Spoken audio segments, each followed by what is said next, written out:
Compañeros, welcome to the SQL Data Partners podcast, a podcast dedicated to SQL Server-related topics, which is designed to help you become familiar with what's out there, how you might use features, or ideas on how you might apply them in your environments.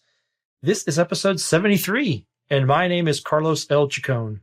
And I'm Steve Stedman. And this week's guest is Pinal Dave from SQL Authority.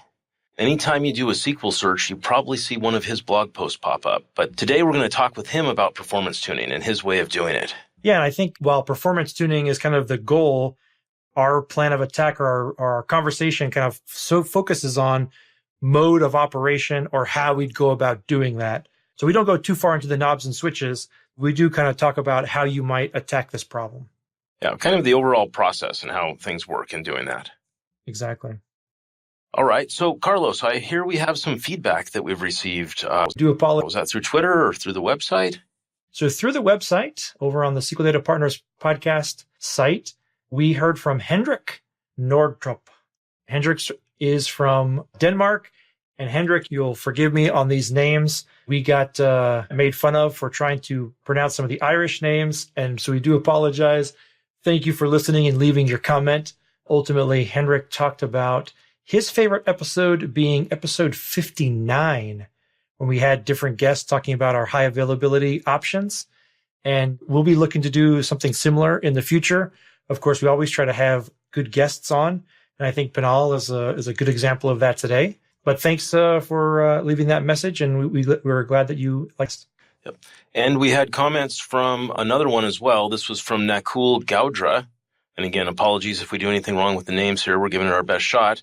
And he said, hope we're doing well. I just wanted to say the podcast is top-notch and one of the best in the field of SQL I've heard so far.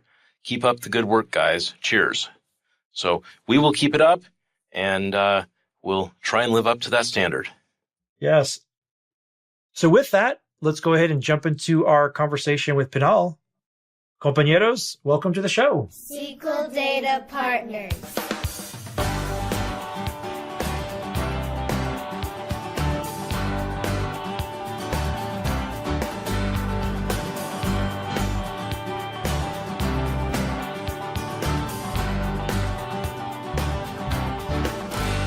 Okay. Well, Pinal, welcome to the show. Thanks for having me. It's wonderful. I've been talking to you guys and we wanted to do a show. So glad to be here and I'm super excited. Yes, it's almost a pity that it's taken us this long to have you on the show. But thanks for taking a little bit of time and coming to talk with us. Oh, no, it's absolutely a pleasure. Our topic today is performance tuning.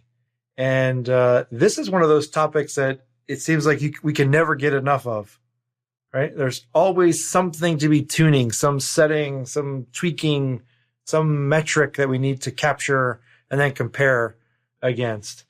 And so I guess let's just go ahead and kick it off with what are some of the top things that you look for when you want to start performance tuning a SQL Server database or an instance? That's a very good question. So this is interesting. What I want to look into and what people want me to look into, they are two entirely different things. And I find it funny. And when customers, so I'm an independent customer consultant for SQL Server performance tuning. So people come to me, hire me and say the system is slow. So far we are together with them. And this is where now the difference comes. So they come to me and say, we want you to look at our indexes and tell us why my index is not used by SQL Server. Or sometimes they come back and say, hey, look at this particular query. I believe it's running very, very slow. Or they come back and say, our application is generating a lot of unnecessary data. Can you help us to trim it so it only generates necessary data? They come back with this kind of request. And that's so interesting. So this is what they want me to do.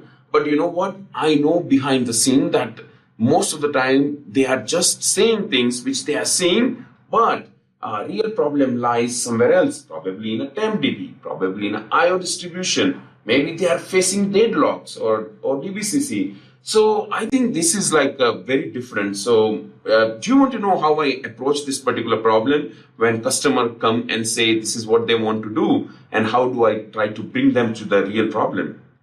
Yeah, I think that's a very interesting point. And even as database administrators, we're kind of stuck in that rut as well. where someone will read an article, right? Some new webinar comes out with a specific metric, and they've decided that is the key that will solve all their performance problems.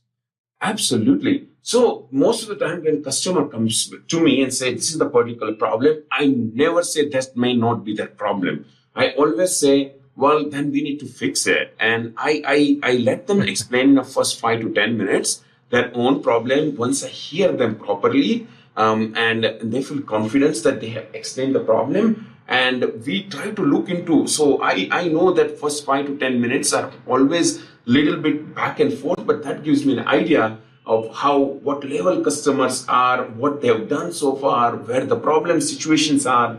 And then I try to bring them to a couple of very interesting points, which is standard in my performance tuning consultancy. But the point is, these are the things which we need to do to identify where the real problem is. So definitely weight state is where I start. Then I start looking up their IO distribution, because I figured it out that most of the people sometimes put all the data on a C drive. They sometimes put everything on a D drive where log and data indexes and even backups are together. So if they have situation like this, okay, so something to be improved. And the third thing is that, I try to run the long running queries, CPU intensive queries, IO stalling queries, and try to make a list of the queries. And I have figured it out that as soon as I reach to the particular point where I start bringing up and throwing IO stalling or CPU queries, CPU intensive queries, customer immediately start recognizing them. Oh, this makes sense. Oh, this is also a problem. Yes, this was the reason. And we end up looking at them together all comprehensively. And then I put them together. I said, look at this. You are saying you have a problem at this particular query, but reality was that this is what is happening. Yesterday itself, I fixed very, very interesting problem, and I was so proud on me when I fixed it. Maybe I would share with you in 1 minute, and that would sum it up. Customer come to me and said, this particular query suddenly starts slowing down. And we were like, oh, okay, why it is so? We tried to look into it, and they said this query runs once a day only, used to run for 2 seconds, now taking 10 minutes. And we're like, okay, that's interesting problem. Let me look into this one. We looked there, and it was sending an email. And it was like, okay, so seems like it is sending an email. Then we went back and I said, okay, I do not know how to fix it, but let me go and do analysis of your system. We did analysis of that system and figured it out that they have a problem in pretty much sending every single email, not that particular one, but other one were asynchronous, so they didn't care much where the email comes. So email were coming to the mailbox or going to customer, but for this particular query, they had received the report and sending email very, very late. Now, email was a problem. So what does it mean? Is it a SQL Server problem? Well, it was in fact in that case because they had an MSDB database where they were using SQL mail to send email, and MSDB database had all the history of email. By default, it stores, and that email table of sys email table, I forgot exact name, but that particular table was huge, over 10 GB, and inserting data into that table was taking so long and so much time. And that is why the problem was for this one query. We fixed that problem in MSDB, and suddenly the system picked up, and he was saying, I never knew I was able to get such a big performance. Now, they had a problem in a query. We fixed something else in somewhere in a database, and they got amazing performance. And this kind of challenges makes me happy that, how we diagnose it, how we figure it out, where the problem is, when we fix it, how we get performance. A long answer to your short question, but I think it was impressive. And I was very impressed yesterday when I fixed it, and it was very interesting as well. Well, I know that definitely sounds interesting to me, because it seems like any time that MSDB grows to a certain size, it's usually an indication that there's something in there that's bigger than it should be, whether it's job history or mail history or other histories that are being kept there.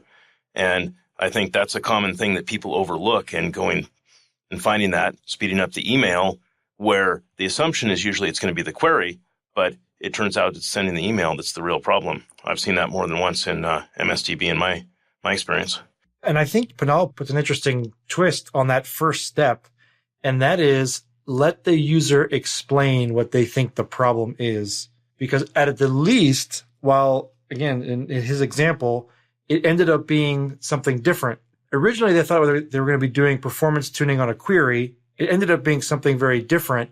But when you report back to them, you need to indicate how what you have found relates to the problem that they've identified so that they can feel like, okay, yes, now my problem is solved.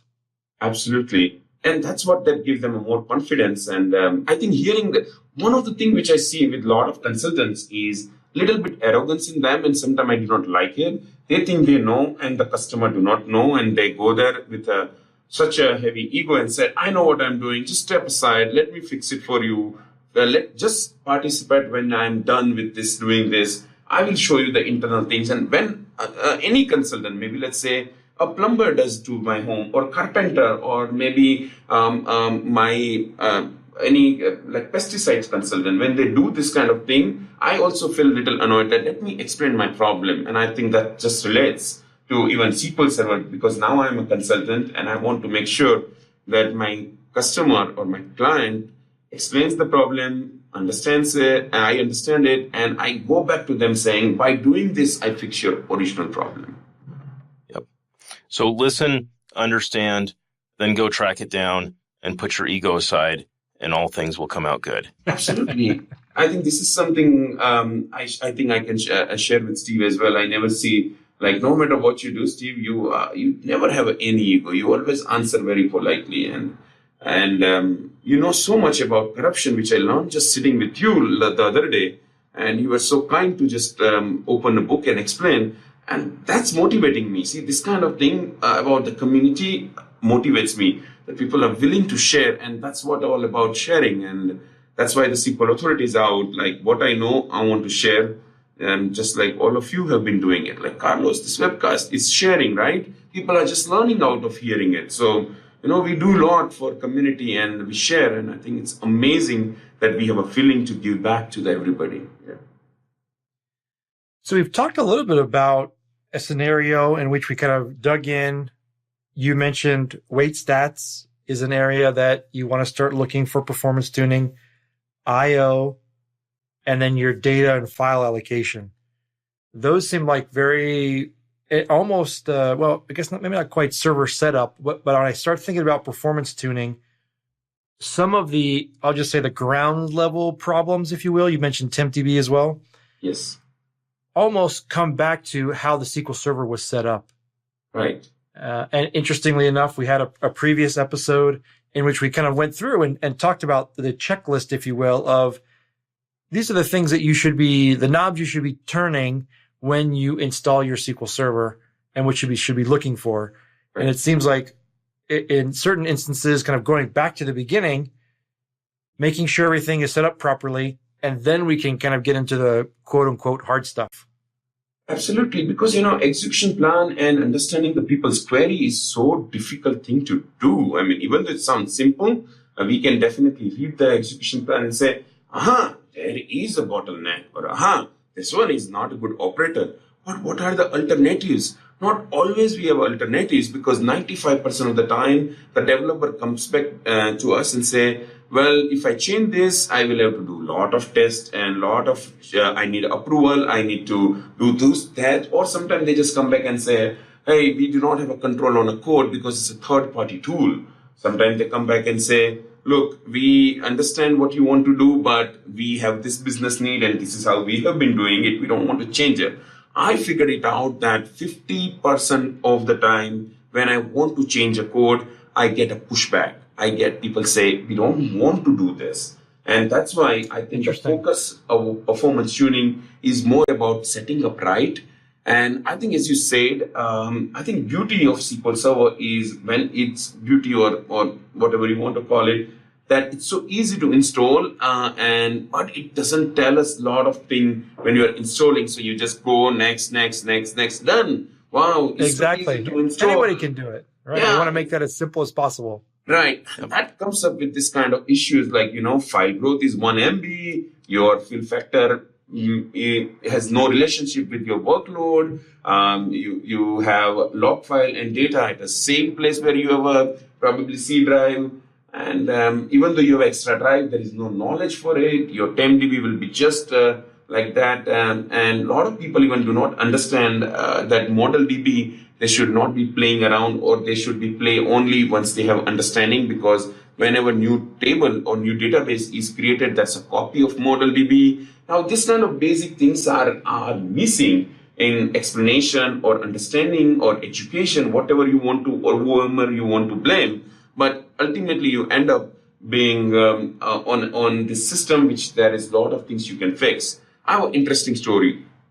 I feel like telling when I mentioned the model DB. One of my customer I went, they said, every new database I create is created by 1 GB. And I was like, okay, maybe, why, what are you doing there? They said, we are not doing anything. Every new database is 1 GB. And I was like, interesting. Went back and checked. They had some kind of data loading done in a past in a model DB because nobody knew what it is. So there was a huge table was being replicated again and again kind of thing. And there was so many stored procedures which was not used. And I was like laughing, and I said, don't do that. And now they were very much worried that because some of the things they used and don't know how do they clean up the older databases now. Oh, it was so mess and hours of consulting, and where I was just sitting on the other side of screen and hearing their conversation about this one. And they come back to me and say, should we drop this or not drop it? And we do some diagnostic.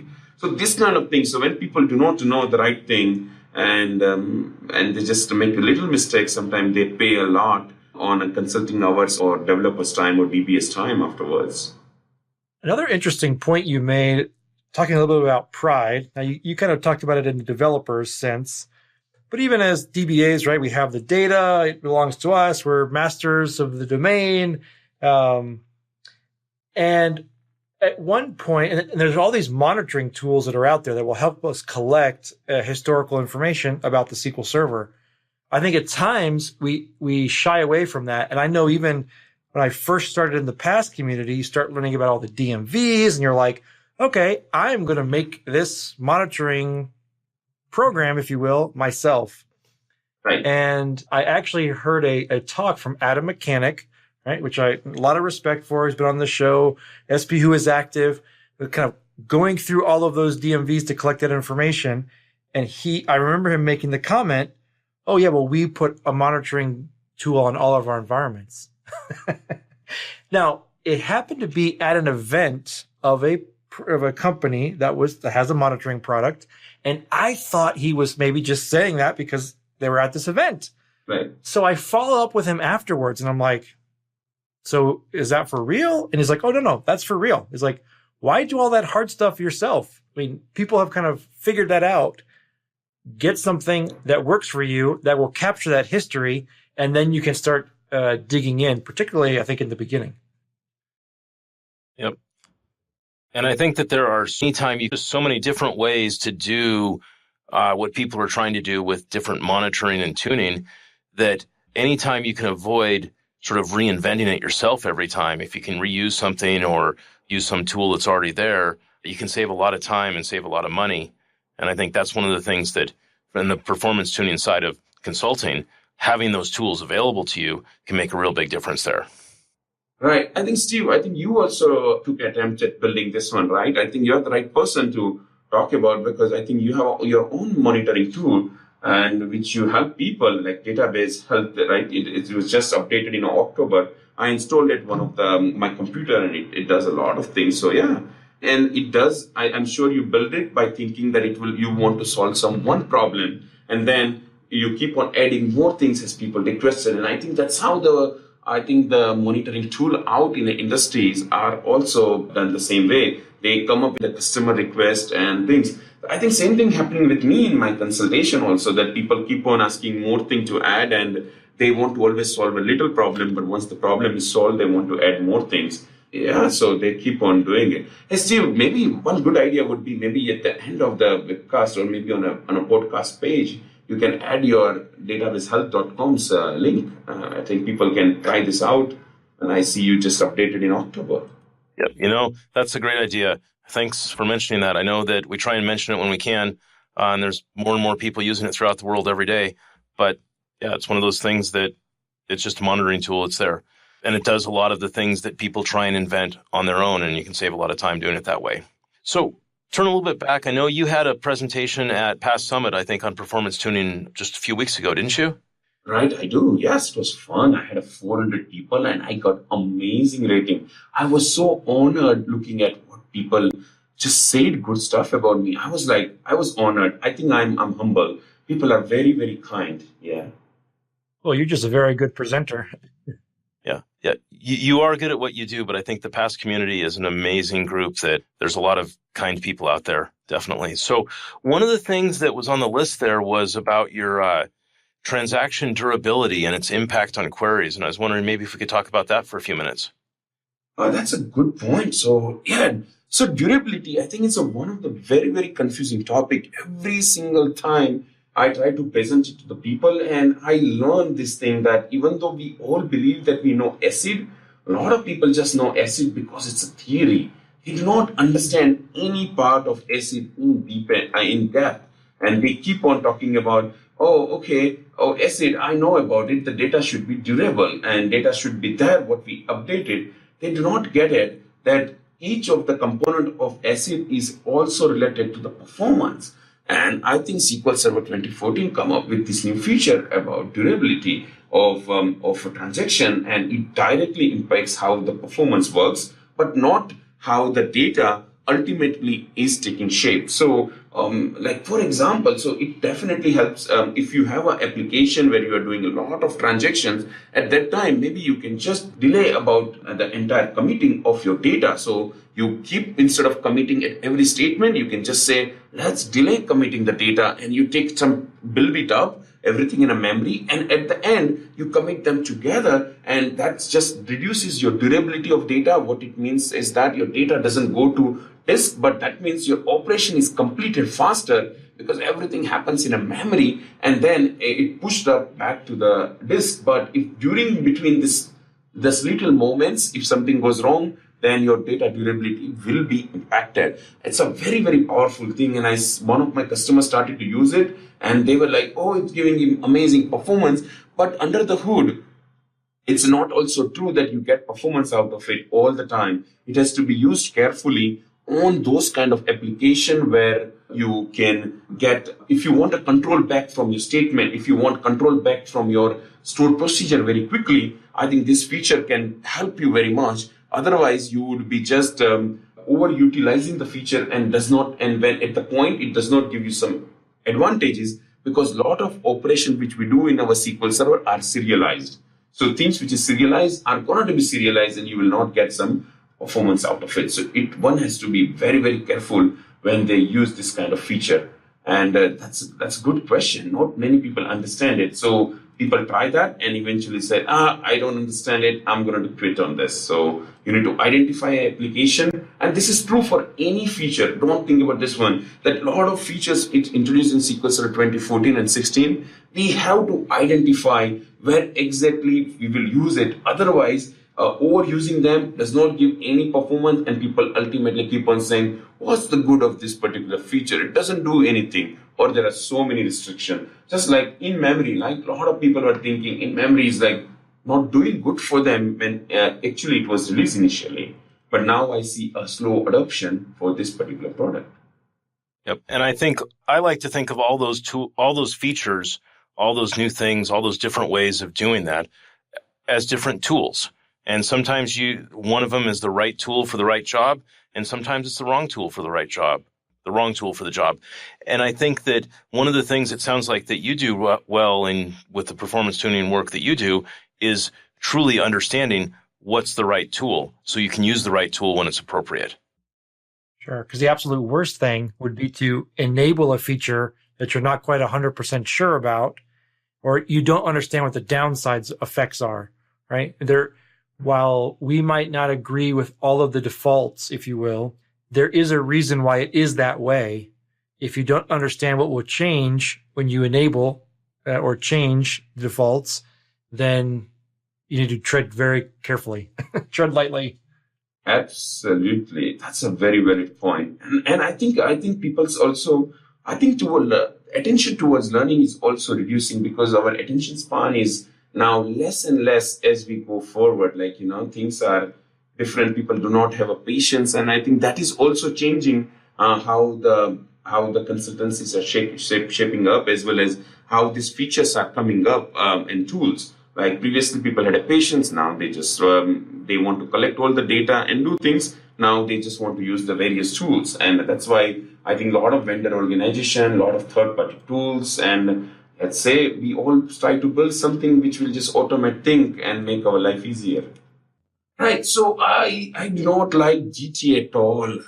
Okay, so I will not say bad stuff about it because I'm sure people can go back to the episodes and see every single good consultant just saying bad thing about it. So I will just save time and I'll just say DTA has a lot of limitations. And matter of the fact, since it is released till today, I do not see much of the enhancements in the product itself also. It will just analyze your workload and based on each query, come up with some kind of queries, weird name of the index. And then suddenly it will create like 10, 20 indexes on your system and they are not efficient. Sometimes they are on a single column, they are not on a multiple column, and included index are coming, column store index are coming, and lot of in-memory and column store operation analytics index. All these things are still, I don't know if it's caught up with the DTA. I haven't checked it in a recent time. So index has moved and DTAs are just there.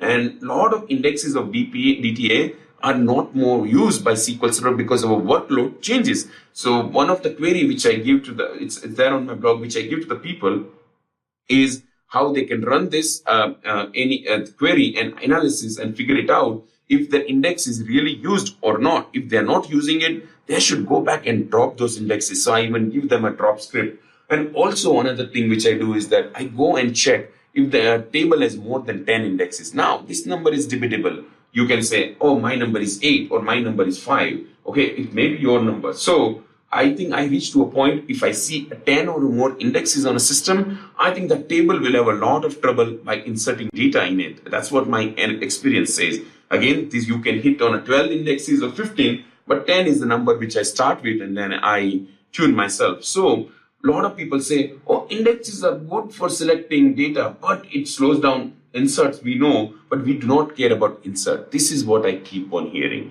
You know what? I want to add one interesting point here.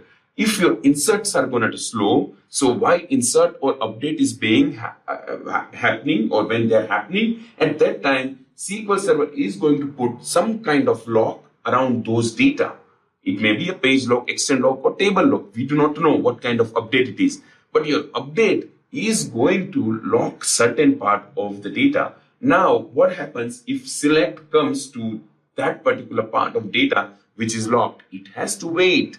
So even though you have a lot of indexes, it is slowing down your update. That may indirectly impact your select statement and your overall performance will go down. So do not be liberal by creating too many indexes. So this is what I try to tell. So there is another script also, which is how to figure it out, which good index you have to create. So I would be happy to share with you both the script here, and if there is a place in a podcast, you can put them and people can just download the scripts and start working with them immediately. And with more detail, they can engage me for consulting. But I would like to, just like you, give all the scripts which is built for free. So, Carlos, we usually have a place we can put links. We could probably put those links there as well. Yeah, well, our episode show notes today will be at SQLDataPartners.com/Pinal, Pinal. And you can have all the links to everything we've talked about in today's episode.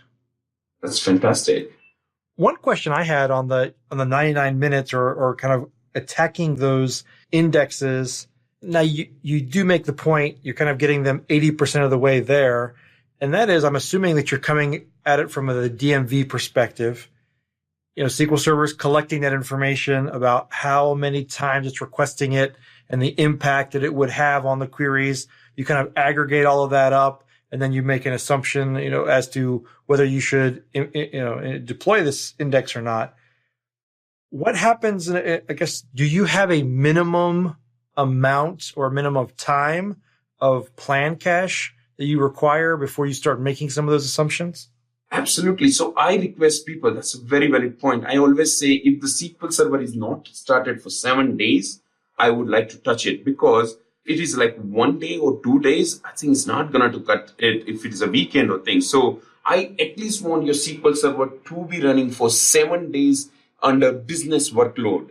So maybe Sunday to Sunday, Friday to Friday, or something like that. And then I would like to touch it, so that way we can figure it out that it has the right amount of the plant cache in it, and I can do the proper analysis. If it is run for like 1 day, I think it's not going to help at all.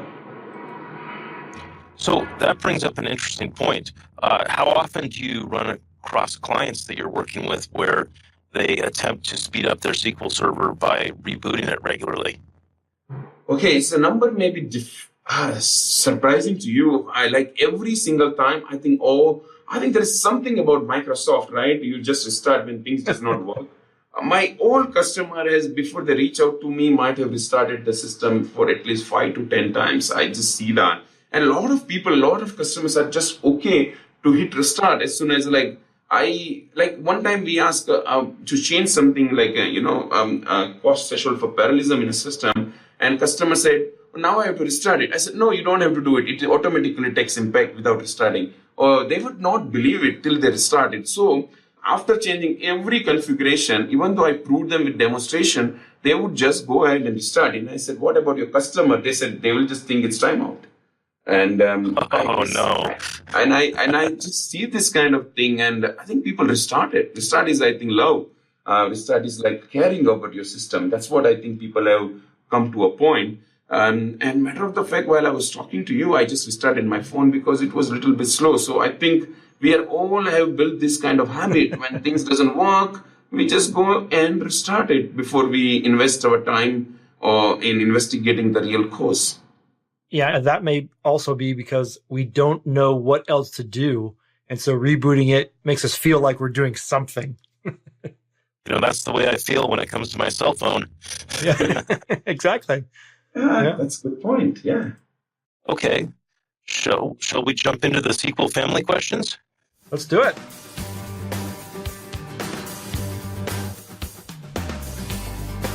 Okay, so Pinal, how do you keep up with the technology with all the changes that are happening, especially with SQL Server and all the great things that we have coming out recently?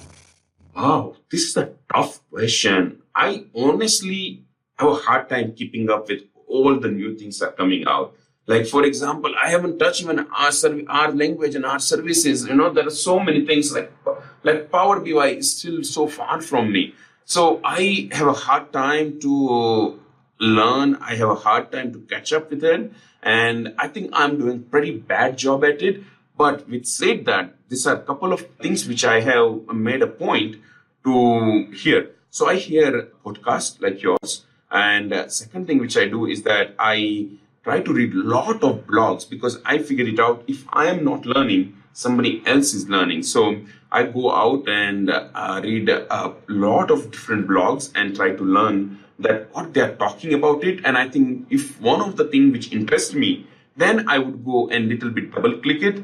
But previously there was a time when I used to open the Microsoft documentation and take each of the word and try to learn that.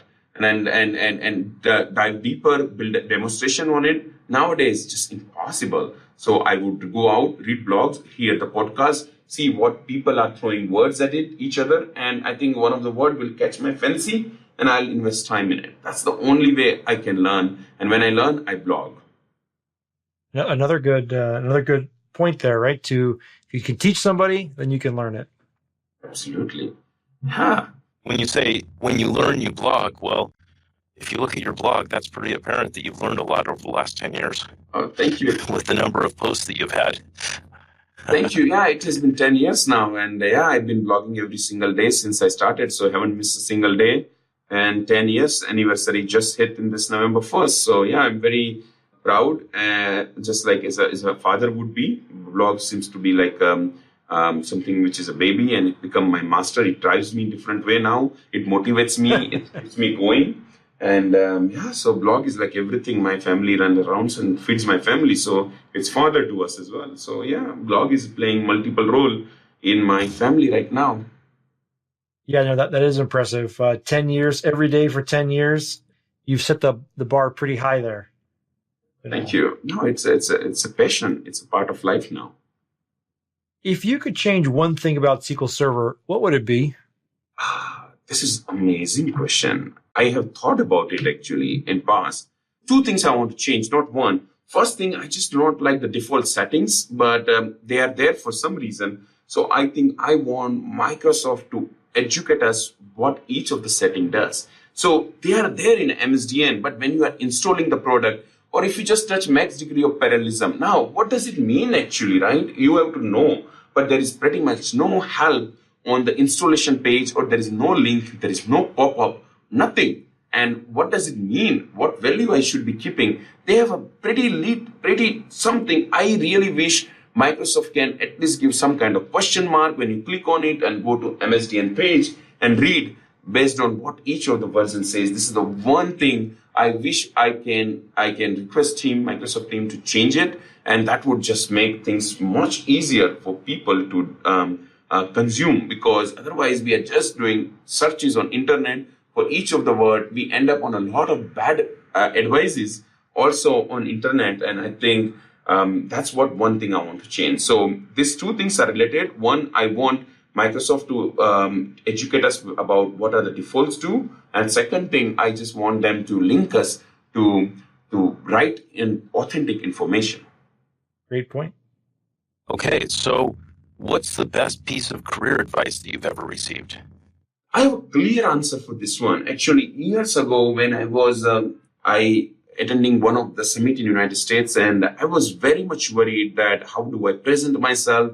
How do I talk to the people if my content is up to the everybody? Because I see all these greatest people in the world producing amazing content, and I was like, I do not know so much thing, and should I be even blogging? Should I be even writing? I wrote 13 SQL Server books, but before that I was so scared to write even one word out and thinking like what people would think and everything. And I think this is the time when I met Arnie Roland, who is from the Portland, who initially met me, and I expressed my concern to him, and he gave me one-line advice, said, if you stop worrying about others, then and then you will grow. So I think he said, grow up, write whatever you want to, face up the consequences of what you do, and just improve yourself. But do not ever stop thinking what others will say. So that's what he said. And I think that was so powerful that since that day, I have never stopped, and I keep on going about what I'm doing. I definitely improve. I hear everybody,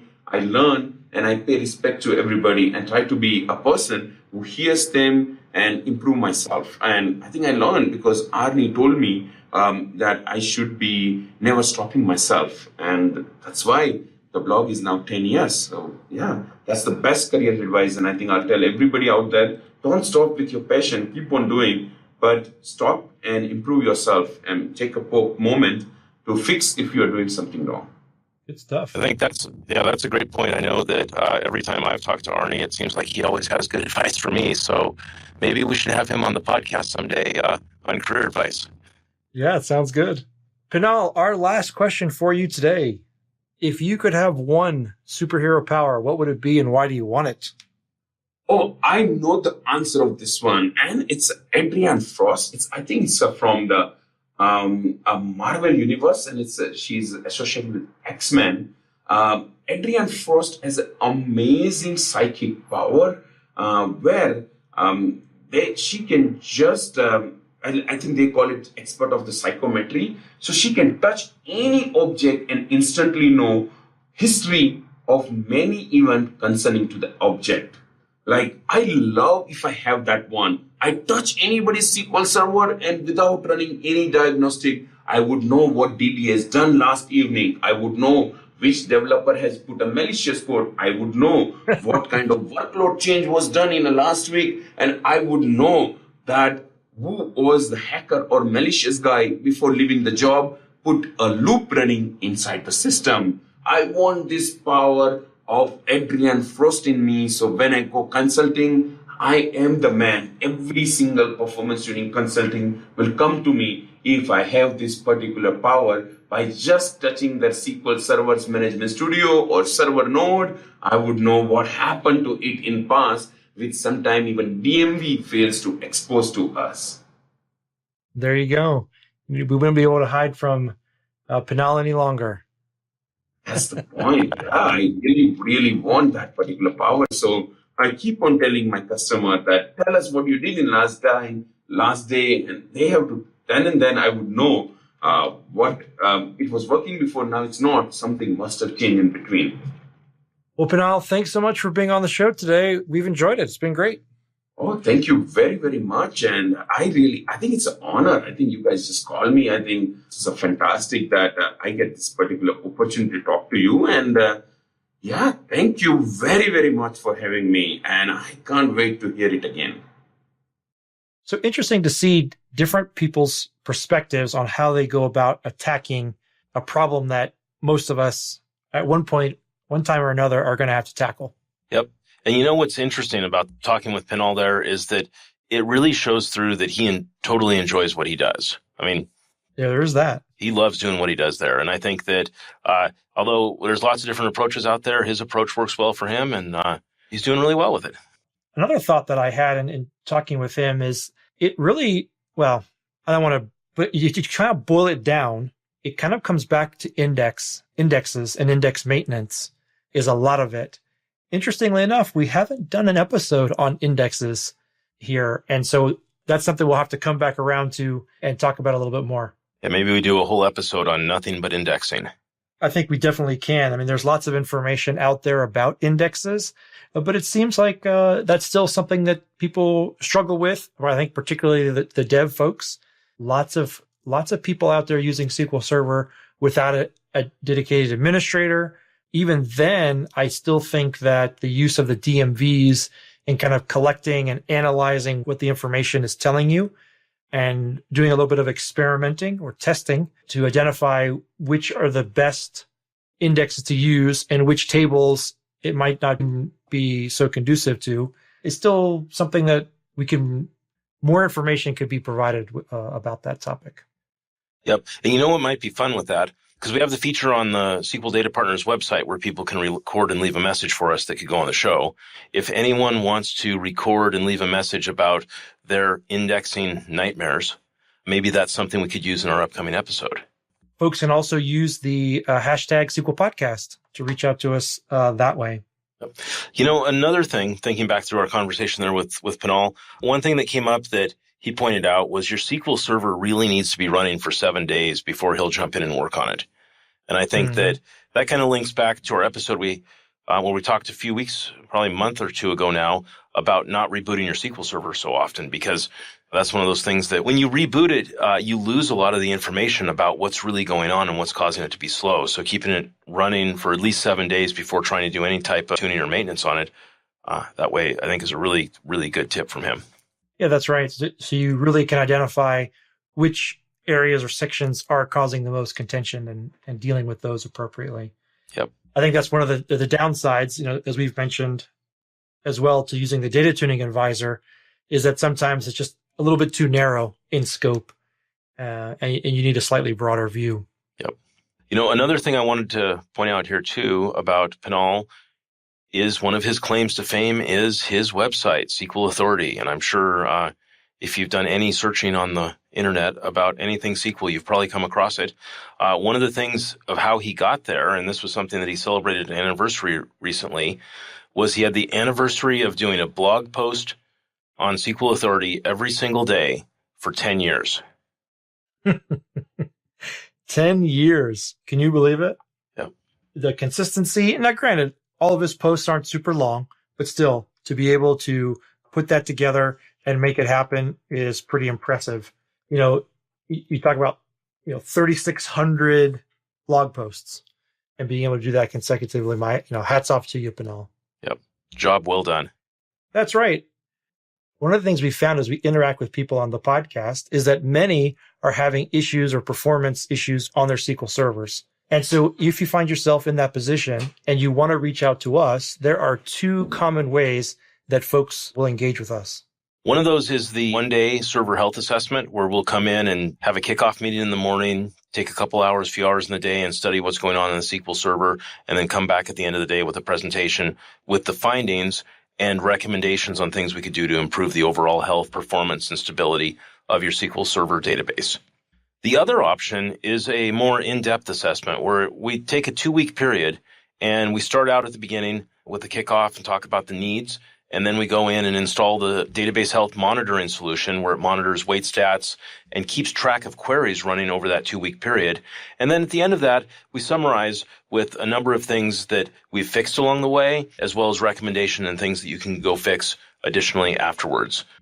The first engagement can also be for those who think they have their SQL Server kind of running along and just want to double check. Maybe they're planning for growth and they want somebody to come in and review that environment. The second instance is also commonly when people actually have a specific pain, right? So a month-end process isn't quite running well, certain reports or things. There's a specific pain that they're kind of pointing to. They need us to help identify what that pain is and then resolve it. So those are 2 additional ways to think about that. Yep. An example of that second method was working with a client. They had a process that was taking more than 24 hours to run, and it was something they needed to run daily. And through that health assessment, we were able to go in, figure out where the issues were, and get it down to something that runs in about 3 hours now rather than more than 24. So those kind of things are pretty common with that type of work. That's right. So again, others are doing this, Pinal being one of them. But if you find yourself in that need, ultimately, we want you to be able to get some help on that SQL Server. And there are some options out there for you. I think with that, that's going to do it for this episode of the SQL Data Partners podcast. Of course, you can always reach out to us on Twitter. I am at Carlos L. Chacon. And I am at SQL EMT. And compañeros, we'll see you on the SQL Trail.